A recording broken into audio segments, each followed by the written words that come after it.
Hello everyone. Hello. Today's shiur is dedicated to Lili Nishmas, Rachalea Bas Reb Chaim Tzvi. Okay, let's begin. We're in the middle of the Chofetz Chaim's Hakdama to the Sefer Chofetz Chaim. He's going through all the lavs and aseis that one violates if he speaks Lashon Hara. And we're discussing lav ches and tes, lo sikam and lo situr. Last time we discussed lo situr more on a halachic level, holding a grudge. How long is one allowed to hold a grudge for? At what point is it asur? Like immediately when someone does something to you, you're angry. That's normal and that's allowed. That we discussed last week. But then it has to, little by little, you have to get rid of the emotion and to avoid the violating the lav of lo situr, not holding a grudge. Okay. So good. So that's the halachic discussion. Now, what I wanted to start with today is ideas, how to do that. How does one get rid of a grudge? It's hard to get rid of a grudge. Someone does something bad to you, and you're angry and you're upset. That's basically a normal human emotion. It's a normal human reaction. You're angry at someone, you're upset, and you don't want to hold a grudge, and you don't want to violate the lav. So, is there anything we can do? Any ideas? Any ideas? Things we can try to do to figure out ways to work on not holding a grudge, even though it's difficult. Okay. So I want to mention 3 ideas. 2 from Rav Hirsch, and then 1 from Rabbi Dr. Abraham Twersky. Okay. Rav Hirsch here, it's in Vayikra, it's in the source sheets. It's in Vayikra, pages 526 and 527. So Rav Hirsch develops 2 ideas. Number 1, Rav Hirsch writes that holding a grudge, bearing a grudge, is an emotion. Holding a grudge is an emotion.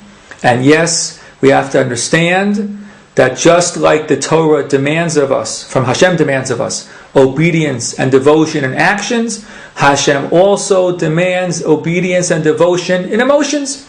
We have to control our emotions. That's what the Torah demands of us. And we have to recognize that and be aware of it. He writes here as follows: Hashem has the disposition of our land and our possessions. Hashem demands acts of devotion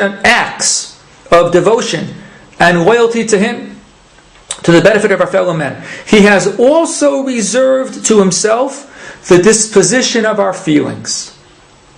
And by lo sikum and lo situr, demands the still greater sacrifice of our feelings by submitting them entirely to the dictates of His will and purging these wrong emotions, these negative emotions, from every feeling of revenge or of bearing any grudge against our offending fellow men.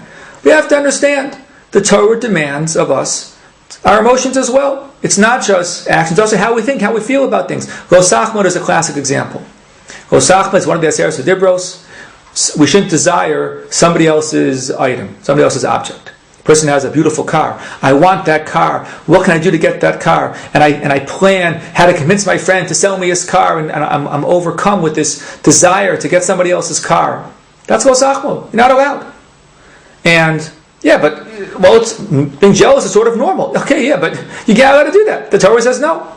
And the Rishonim discussed the ideas how, this whole idea. But the fact is, Hashem demands that we control our emotions as well. So we have to know Hashem demands control of lo sikam and lo situr as well. And it is possible to do this. Any mitzvah Hashem gives us is within our ability to do. That we know. If Hashem makes a demand, it means we're able to do it. Hashem doesn't make demands that are beyond our abilities. That's a basic yesod in Torah hashkafa, that anything the Torah commands is within our ability to do. It's a very, very deep idea, because it gets back to the idea, there's a famous yesod, that when Hashem created the world, Hashem looked into the Torah to create the world. The Torah is the blueprint for the world. Well, so by definition, if Hashem gives us a command, Hashem created us and built us based on the Torah. So by definition, if something's in the Torah, we're able to do it.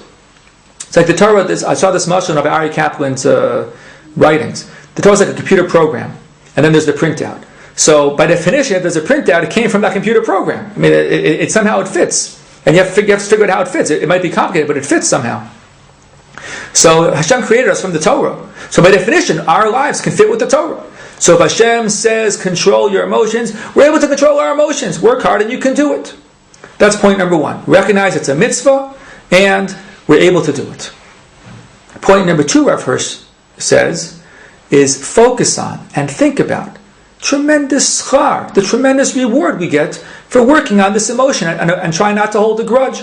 Rav Hirsch quotes two ideas, both very important, from Chazal. Number one, Rav Hirsch quotes, Kol hamayver al midosav, marvirnu al kol psha'av. Someone who lightly passes over the transgressions against him, Hashem will lightly pass over offenses that he committed against Hashem. In other words, if somebody does something bad to us and difficult to us and hard to us, and we try to overlook it, and we try to lightly pass it over, then Mida Keneged Mida, Hashem will treat us in the same way. We know the Sfarim talk about that